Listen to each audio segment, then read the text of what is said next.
Welcome back, mamas. You are in for something special today. It's been a minute since we've had a guest, but I sit down with Aubree Felderhoff of Mom Intentional today to talk about prioritization, routines, time management, decision fatigue, so many other things, just so you can create a life that feels calmer and more fulfilling and truly aligned with your values. The conversation is so good. And speaking of being aligned with your values, the Prioritize Your Purpose coaching is live, y'all. I'm so excited to be able to sit down one-on-one with you and really start to get you into that aligned flow that I always speak about. So go check it out, prioritizewithpurpose.com. But don't forget to listen because Aubree has some great insights, strategies, different things that you can do right this second that will get you kind of started into that aligned flow. So let's get to it. Hey, mama, welcome to Prioritize with Purpose. Do you wish you had more time in your day and to feel like you've accomplished something at the end of each day?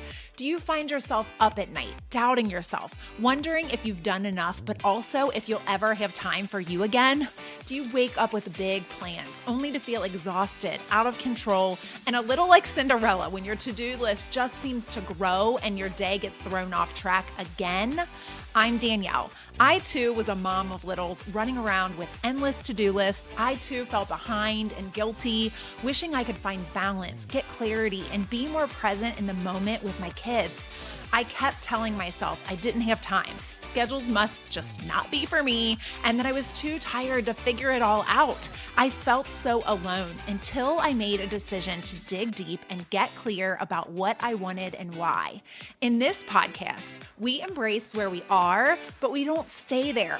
I'll guide you with transformational tips. You'll learn mindset shifts and be challenged to take back control of your days so you get the most important things done and can be a more present mama who feels like yourself again.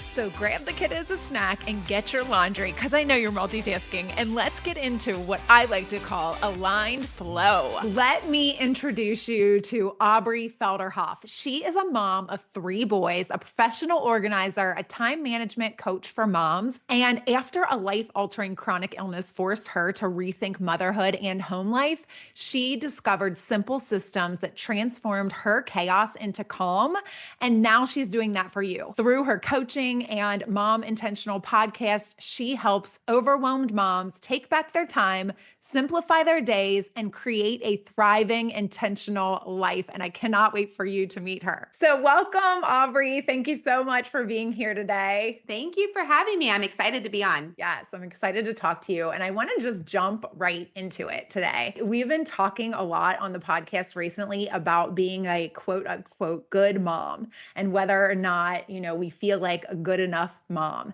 Did you have to change your perspective, to shift your perspective on what it means to be a good mom when you started your motherhood journey or any time throughout? Yes. Oh my goodness. So this was something that was a massive struggle for me because when I became a mom and had my second son, I got chronically ill and Mm. really lost my ability not just to be a mom, but even just to feel as if I was surviving. I mean, I was really just drowning and just trying to fight for my life. And Yeah. so looking back, once I was healed, looking back, I really struggled a lot with the guilt of feeling as if I wasn't as good of a mom as I wanted to be in that time because I was Hmm. so distracted trying to get well and survive. And I really had to do a lot of mindset shift on realizing that I did the absolute best that I could. And Yeah. there were a lot of weaknesses and a lot of things. For instance, I had to parent from the floor a lot because I had really severe vertigo. And so I couldn't stand up Mm. without vomiting. And Oh, wow. so, as a result of parenting from the floor day in and day out with toddlers, I had to get really creative about how to still connect with them and be intentional with them. And so, I would create these games of, we had this really long hallway in our old house. So I would have a game where they had to go down the hallway like a certain animal and make that noise and move like Mm. that animal. And I had kind of forgotten about those things. And recently my son brought up these fun animal races that they used to do and how much fun they were. And I thought, Oh. See, that was a positive in something that I thought was a negative, that I couldn't get up and take them to the park and drive and do these other things because I was so ill. But it ended Yeah. up being one of their favorite memories that they got to be creative and move like a snake and a bear or whatever. So, yeah, kind of learning how to give myself grace, which is hard for all of us moms, right? But Yeah. also just shifting my mindset on what I viewed as a painful time in my life and a time full of guilt, my kids viewed as some of their most favorite memories. Yeah, it's amazing, right? Like, we're Yes, so hard on ourselves as moms. very That much. that's some of their favorite. That is so great. I love that story. Thank you for sharing with us. Yeah. So I know you have talked about how you felt let down by motherhood and how you share that on your podcast and in your story. And how did you realize that you needed to make a change? Oh, yeah. I don't think I'm alone in this, in realizing that motherhood was not what I thought it was going to be. Mm. And it was better in a lot of ways, but I didn't recognize, because I had never been through motherhood, how much I would lose myself and kind of, as you talk about on your podcast, my true north and what was important to me, because my priorities were shifting. I had children and they became my top priority, and I'm a bit of a black and white type A personality where I really go for something strongly. And so when my kids became my top priority, I let everything else go. I really dropped everything, and they were my Mm. sole focus, and they were kind of my compass as far as if I was doing good, if I Yep. had a good parenting day, and if my house was cleaned up, and if I had made sure to pour all of my time and my energy into giving my kids a great day, then Mhm. I felt good. Yeah. And that was, I think, where I started, and that works for a little bit. And maybe it works for some moms all the time, but you can't make your kids the center of the universe. It's not good for us, right? Eventually Right. we get burned out when we're not pouring into our own self, and we're not taking care of our own needs, but it really isn't good for your children either to think that they are the center of the universe, because they grow up and they get disappointed real fast when mom Yeah. and dad aren't there to give them everything they want and be at their beck and call. And so I really had to adjust, and it was a very painful, I called it growing season. I had Mm. to really learn how to set boundaries. And that was not something that was modeled for me in my house growing up. And I struggled with feeling like a quote unquote bad mom when I would Yeah. tell my kids, no, I'm not going to stop and play Legos on the floor with you right now, because I had set aside an hour to work out or take a shower or brush my hair. Yeah. Anything to make myself feel human again. And I felt guilty about it. But Yeah. I continue to work at that. I still continue to work at that. I can take showers now without guilt, but I still have to continue to work at the guilt thing, and really beginning to get to know who I was with kids and what I wanted and what my husband needed from me. I mean, our relationship changed when we threw kids into the mix, and Yeah. it's always changing, right? Like, even though I had 3 kids and most likely we're not having more children, my kids are not the same today as they were yesterday. There's different Yeah. seasons and different needs, and so you're always going to have to reevaluate and adjust and change for the different seasons and the different times and the different circumstances that you find yourself in. I hope that answered your question. Yeah, it did. It did. And you brought up like your husband and your relationship and things like that. And I know you had said that you felt disconnected from your husband and your kids at one point. And how did you rebuild or build those deep relationships with them again? Oh gosh, this goes to the heart of kind of why I started the podcast, but Yeah. it really came down to learning to be intentional. I found myself in survival mode, and when you're surviving, you're not trying to grow, you're not trying to heal, you're just trying to survive, and there is no time to set aside to be proactive, right? You're just in that straight reactive mode of trying to keep all the balls in the air. And so I had to stop and take a step away and realize that what I kept telling myself was, I don't have time to do that right now. I don't have time to go on a date night right now. I don't have time to set goals for myself outside of my family and go after Mhm. them. I will when it gets less busy. And as the years went on and the seasons went on, I realized It's always going to be busy. As I said before, the seasons are Yeah. changing, circumstances are changing. Maybe my kids are not potty training anymore, but we're in sports and going all over the place. And my Yeah. car has become my glorified luxury hotel room. So it's always, it's always going to be busy. And it really comes down to prioritizing, taking that time away to set up a plan, because if you don't, no one is going to do it for you. you Hmm. have to you have to set the time aside. And I think I recognized all of a sudden that there was not going to be more time, because every day there's 24 hours a day. There's never 25, there's never 30 like I was hoping. And Yeah. my life and my family and my circumstances were always going to find a way to fill those 24 hours no matter what. So it was up to me to then take a step back and say, I've got to prioritize this, or life will keep happening to me and I will continue Yeah. to respond. And that's really, I guess, how I started. Is I took a step back, I set aside some time, and I started working on figuring out, what are my values now besides just my kids and my husband? What are my values? What do I want out of life? Where do I want to be in 5 years? Do I still want to be saying I'm so busy? Eventually, when the kids get older, Right. then I'll start, doing these goals, or then I'll get into shape, or then I'll, no, I don't want to do that. So it's going to take me stepping out and taking the time to look at what I want, and then setting up a plan and kind of the steps and the how to on how to get there.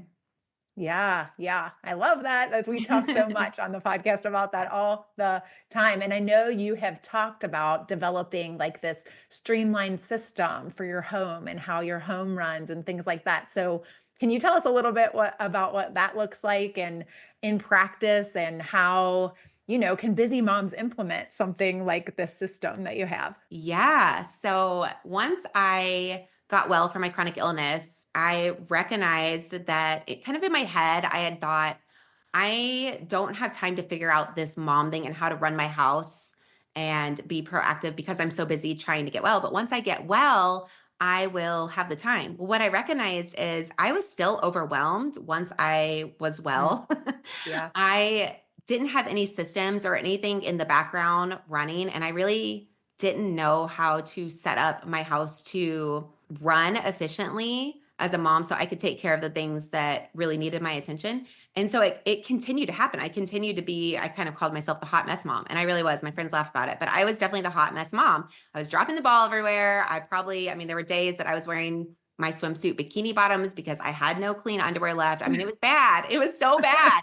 And I We've was, been there. We've all been there. I mean, thank goodness for swimsuits. But seriously, I felt I should be able to keep up with the laundry, right? Yeah. Like I should be able Right. to keep up with the laundry. I shouldn't be dropping the ball, but I had no systems. And so I really took about 3 years, and I Mm, got every certification I could. I became a professional organizer. I got a project management certification. I took all of these classes to really pour in and kind of catch up, as I call it, on how to become a mom and run my house and have my system set up where I can then focus on what my true north was, what my mm, priorities was or were. And it took a lot of testing different methods and failing so many things that, when you are first learning, you're trying things that other people maybe say worked, and I don't know how it worked for them, but maybe I have right. a crazier family. But that stuff, that perfect looking Pinterest stuff,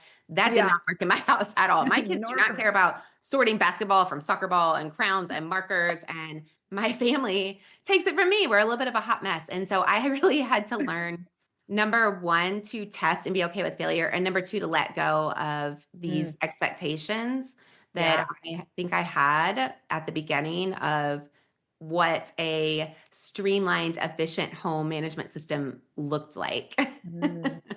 Yeah, I love that. I love that. I'm right there with you on all the things, separating all those Pinterest. Oh my gosh, that used to drive me crazy. I'm like, how can it ever look like that? I don't know. I've kind of come down to, it can look like that if that's one of the things that you spend the majority of your time on. Mm, I just true. didn't want to go back and continue to clean up. And for me, it kind of bred a little bit of frustration with my family, right? Like, I told Yeah. you that this is where the Legos go and this is where, and now they all go in a box. They all just go in a Yeah. box. And if y'all want to do Legos, then you got to sort them. Like, I don't have to go in and sort them. It teaches them a little bit of responsibility too, because I had felt frustrated that I felt like maybe we're not respecting what I had worked so hard to set up. And Mm.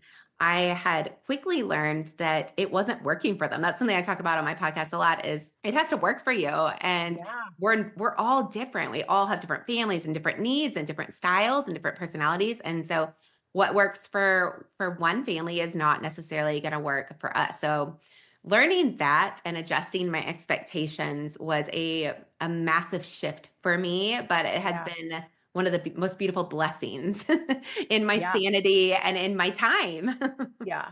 It's so true because I am one of those people who I tend to take something and then I'm like, it's got to be this way and da da da da. But you have to be able to pivot, right? Yes. Pivoting.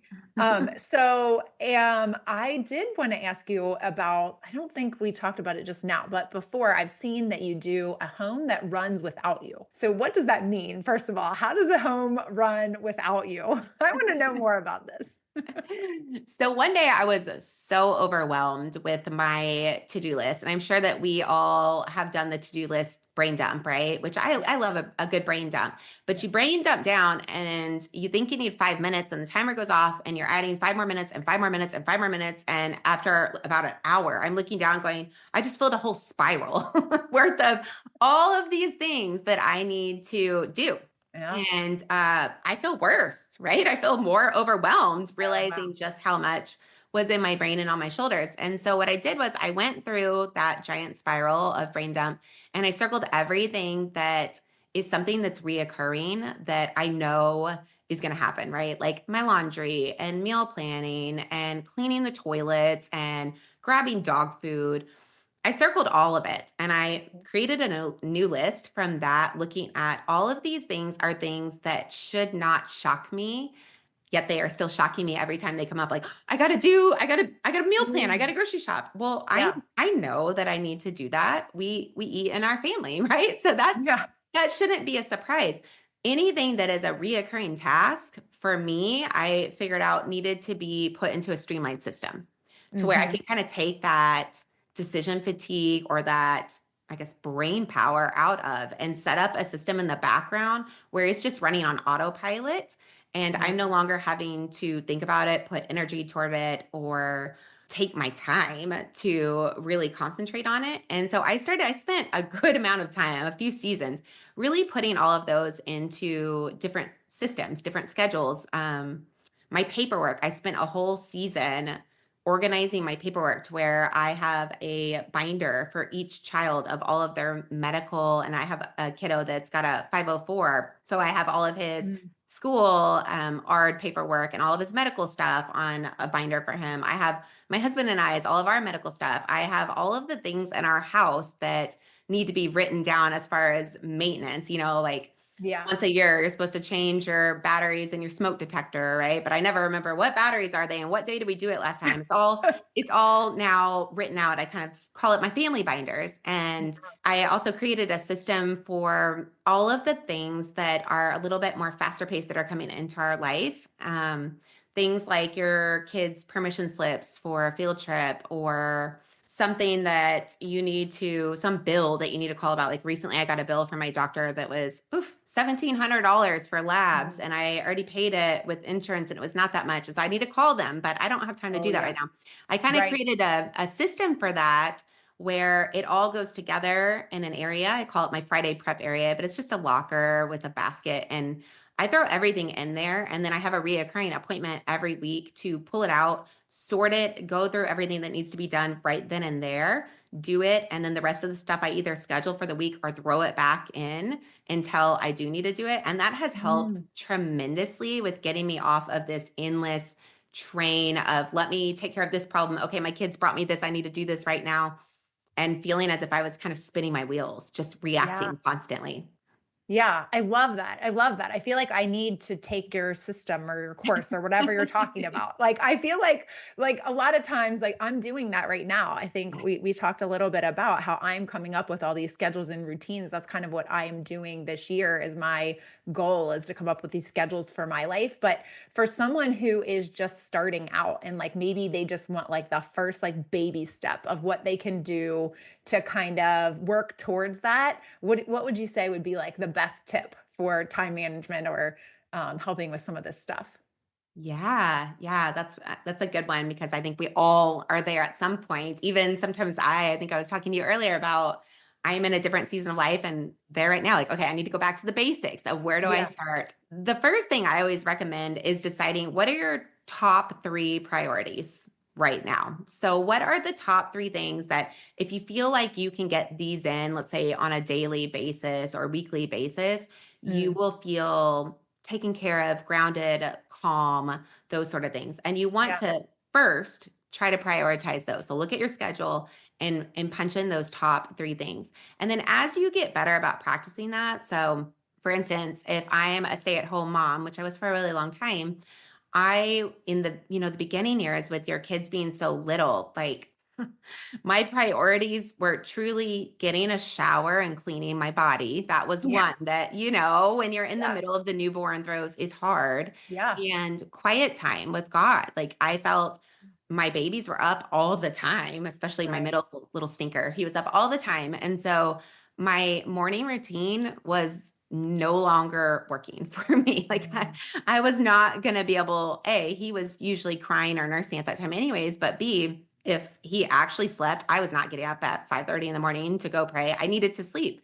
So that was my second thing. And my third one was some sort of movement for my body. So looking at those three, when I had little bitty babies at home and recognizing, okay, the morning routine that I used to have is not working, but it's a priority. So what can I do if my son gets up during my normal time? What can I do then as my plan B where I'm not having to decide in a reactive mode? And so I would set aside okay. time and I Yeah. would think about it. Okay, if he wakes up, which 95% of the time he was up during my morning routine time, my plan B would be I will do that as soon as I put him down for a nap. Or if he doesn't nap that day, I will do that as soon as my husband comes home. And that's just kind of set. It's my plan B or my plan C to where I'm making sure I'm getting my top three priorities in. And it's giving me a sense of peace again, a Yeah. sense of being grounded, Right. of not walking away at the end of the day. And I hate to say feeling as if I didn't accomplish anything, but sometimes I felt like that if I was Yeah. just, feeding and changing poopy diapers Right. endlessly. Yeah. Like I almost felt a little resentful or depressed that I wasn't able to take care of my needs, feeding my Yeah. body, taking a shower, praying to God. Like I Mhm. felt frustrated or resentful. I didn't want to feel like that. And so I feel like that's a good first step is prioritizing what Yeah. are your top three things that are really hurting your heart right now that you really feel are calling you that you need to just give you that sense of calm, confidence, peace. Start Mhm. there. And then from there, you can work up. Now, my kids are not so little. So I still have my top three priorities for my morning. I use time blocks, but I only use three. So I have my morning block and I have top three priorities for that morning block that need to get done. Then I have a work block and I have my top three priorities for my work block. Then I have an afternoon evening block. And they're all different priorities, but I would not say start there, Right. especially when Right. you're learning how to do this. Learn just the top three throughout your day, and then you can always add as you go from there. Right, right. That's great advice. I love that. And so what would you say? Maybe I don't know if you'll know this off the top of your head, but think about it for a second. And what would you say maybe is the number one mistake that moms make when trying to manage their time better? Oh, yeah. Oh my gosh, it's so hard. I think one of the top mistakes I've seen just working with other mamas through coaching is kind of a too structured, too strict schedule that they set up for themselves with these high expectations of from 8 to 8:15, I'm going to, vacuum this area and from 8:15 to 8:45 and there's no leeway. There's no buffer in there and then they come to me and say, "Well, Aubree, I've tried I've tried creating a schedule. I've tried creating a routine, but they never work for me."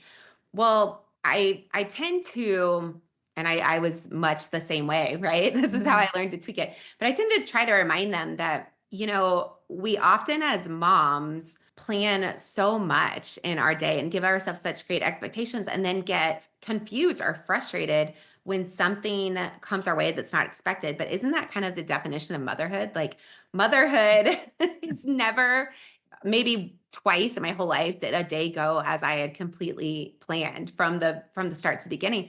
There's always something that's coming up, a sickness or a flat tire or a kid or dog pukes on the rug, or there's always going to be things that are coming at us that are not expected. That's life. Life is not a script. It is Yeah. constantly changing no matter what. So having this scripted schedule of minute by minute obviously is most likely going to be interrupted because our life in general is not like that. So I think learning to look at the whole picture of what are the top three things that are going to move me closer to my goal, kind of those top three priorities in your Yeah. day, and you count those as a win. And you can kind of have a back list that is extra, right? That you can add in. But giving yourself that buffer time has been a game changer for many of the moms that I've worked with, of recognizing that I don't have to be structured 100% of the time because I'm setting myself up for failure. Right, right. That makes total sense, Yeah. by the way. And it made me just think about you talked a little bit about self care and you talked a little bit about personal growth and motherhood and just balancing. I don't love that word, but when you're Right. balancing all of those things, what are some strategies for helping moms to do that? That like I like to call aligned flow, but for balancing those things. Yeah, I'm with you. I don't like the word balance either. I know what it means, but I always feel like we're never truly 100% balanced, Yeah. right? I think we're always in different seasons with different priorities. Yeah. So I always say start with what your priorities are, kind of like we talked about. So picking your top three to make sure that you're in. I think I teach moms to do a quarterly planning day. Mm. And depending on the season of your life and where you're at in this, it can be as complicated, as long as you want, or as short. It could even be a 30-minute thing. But thinking about, okay, what do I want to accomplish within the next 3 months? Like, what do I really want to focus on? Maybe I want to be really intentional about getting on the floor and playing with my kids more and Mm. telling them yes more. Or maybe I Mm. want to be more intentional about getting in shape and getting outside with my kids and moving my body more so I feel better about myself. Or maybe it's I want to be more intentional about spending time with my spouse or work, whatever it is. But looking at that and coming up with 1 to 2 goals within the areas that you really want to grow in within those 3 months. Mm. And if you know the goal, then you Yeah. can look at the next 3 months and prioritize your time to get to that goal. Because oftentimes I might say, I want to run a marathon. But if I don't look back and decide, well, what does it take to run a marathon? Yeah. Write out the steps. And then from there, look at my time that I have and Yeah. find pockets of time where those steps towards my goal can go. I will never have Mhm. the time, or at least I Right. won't in my house. I will always find a way to fill my time, or my family will find a way to fill my Yeah. time. So you have to be able to know where you're going, to look ahead, know where you want to go, and then take a step back and find, and for me, schedule in, how am I going to get there? Because if I don't, it's not going to happen. Yeah. Yeah. For sure. For sure. And talking about like time and all of these things, we often feel guilty as moms when we are trying to prioritize ourselves or something that we want, whether it's self-care or whether it's like, wanting more for ourselves in some way, shape, or form. So what advice would you give to moms who feel that guilt about prioritizing themselves? Oh my gosh, it's so hard. The guilt thing. I can't say I'm good at this because I suffer with mom guilt all the time. But it used to almost paralyze me. It used to, I feel like, probably direct where I was spending my time all the time. And then in the back end, I would get frustrated or resentful or defeated that the guilt is what had driven me to make the decisions that I had with my time. And so I had to change that Yeah. for my kids and for me. So I think for mom guilt, first of all, I want to say sometimes mom guilt is warranted, right? And what I mean by that is if I am If I am, for instance, yesterday, I was having a really frustrating moment with a person that didn't do what I was expecting them to do and didn't treat me the way that I had hoped that they would treat me, and it Mm, bothered me a lot, and yeah. it upset me, right? And so I was kind of dealing with that in my own head, and then I had two kids come up to me. We're on spring break, and both of them wanted me to do something for them in the moment, and I just kind of snapped. I said, like, it's not, I don't have time to do this right now. I've already told you.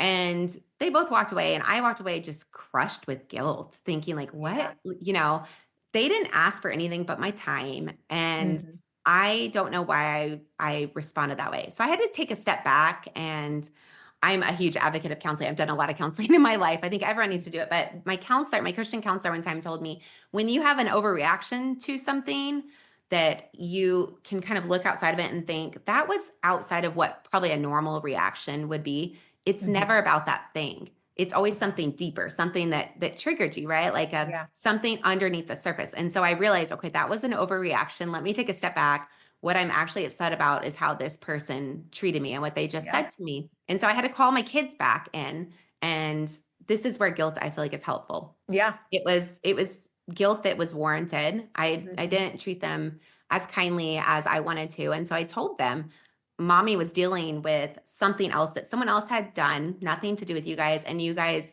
had come and asked me for something. And I was still in the middle of dealing with my disappointment and my hurt feelings over that. And I snapped at you guys. And I just want to say, I'm sorry. And will you forgive me? And of course they did. And Right. because I've taught them to do that, and I mess up all the time. So this is not the first time that I've done that with them.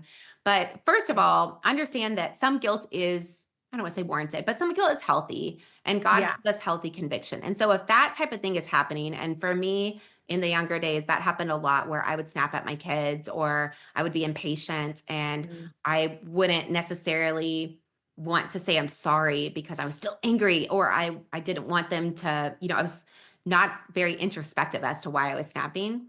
That's Yeah. the first step, is finding out why you're feeling guilty. And if it's Exactly. warranted, then Yeah. teach them the power of asking for forgiveness and show Mhm. them what it looks like to handle emotions in a Yeah. healthy way. If it's not warranted, for instance, if you're feeling guilty because you want to go get your nails done, or you want to go out to dinner with your girlfriends, but your kids want you to be home to put them down. And that probably isn't a thing that should cause guilt, right? You haven't done Mhm. anything wrong.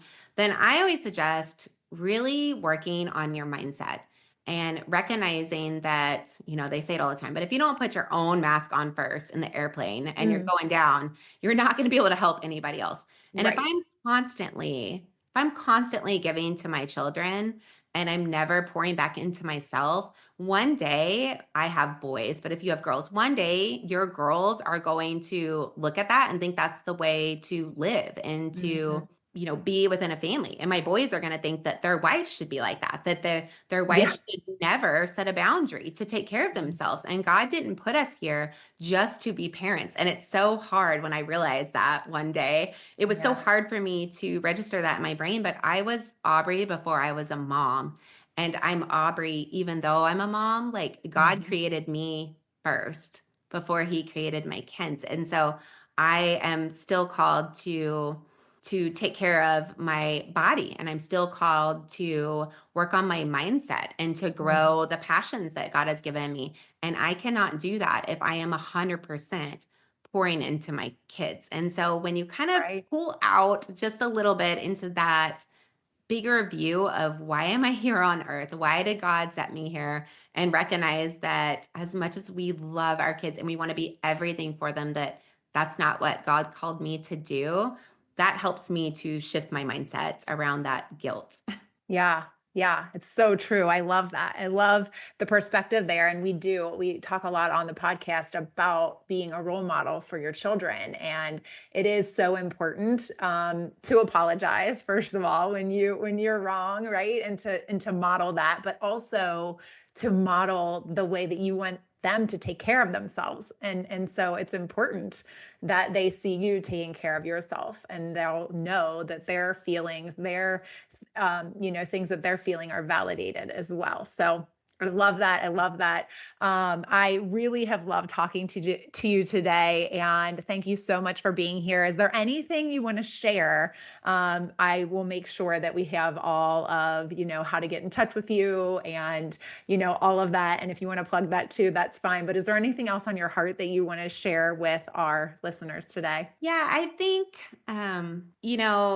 the biggest thing that I've learned as I've just grown and painfully grown through the Mhm. process of motherhood Yeah. is that you are the only one created to be your kid's mom, and Mm. you were uniquely designed to be their mom, and so you are exactly what they need. And I think I got so caught up in being this perfect mom, which there is no perfect mom, and doing everything right. And at the end of the day, it wasn't necessarily the beautiful Pinterest perfect breakfast that I made them, Mhm. or the cute room that I decorated, or it was really just the time that I had invested into my kids. Sometimes, like the example of me parenting from the floor, Right. sometimes things that I didn't even recognize would be something that they treasured and valued. But I've just learned so much about I really am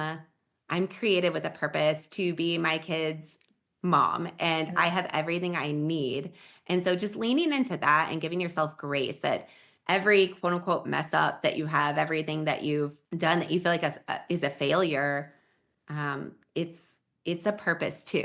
It's a Yeah. learning moment too. It can be a learning moment. It can be a opportunity for growth. I mean, that's the only reason I've grown at all is because I just am a tremendous failure. And so, I'm constantly Mhm. failing, and then I'm tweaking and I'm changing. I think that's how we grow. And so, Absolutely. if you're not growing, then you're dying, right? You look outside at what nature is, and if a tree doesn't bud again, it's not growing, it's stagnant, and it's not moving forward, it's going to die. And so just embracing that mindset of I'm growing, I'm learning, and giving yourself and your kids grace, I think Yeah. is huge. So, and if you want to connect with me, I would love to connect with you. And probably the best way, I have a website, www.momintentional.com, and my podcast Mom Intentional is on there, and I have coaching and a Facebook group as well. So Yes, yes. You should definitely listen to Aubree's podcast. It's amazing. And, she teaches me things. So I know she will help you with all the systems and time likewise. management, all kinds of tips and things you can learn from her. So definitely check her out. And I thank you so much, Aubree, for being here. Thank you, Danielle. It was fun. Wasn't that so good? It was so good. And I just wanted to take a moment for the Prioritize Your Purpose coaching. You are going to want to check this out. You'll gain clarity on your values. You're going to define your priorities. You're going to create a simple plan, something that is sustainable that you can actually tackle. And you're going to figure out what matters the most to you and be able to work in that aligned flow. And we will do it together. I am so excited to talk to you more about it. So go to my website, prioritizewithpurpose.com, and you can check out the coaching page. You'll see all the information there, and the beta testing program is launching as well. If you put in the code beta, you'll get $20 off no matter which package you go with. And also the first five people that sign up for the Purposeful Priorities bundle, you are going to get the entire Aligned Flow Experience bundle for the cost of the Purposeful Priorities bundle. So you guys, go jump on it now. The first five people will get that. And I'm so excited. So I'll talk to you next week. I hope you enjoyed today's episode, Mama. If something spoke to you, would you take 30 seconds to share this with a mom who may need some encouragement in her day? It lights me up to know this hit home with you. So please leave a quick review of the show and check the notes if you want to reach out to me. I'll meet you right back here next week. Keep smiling, y'all.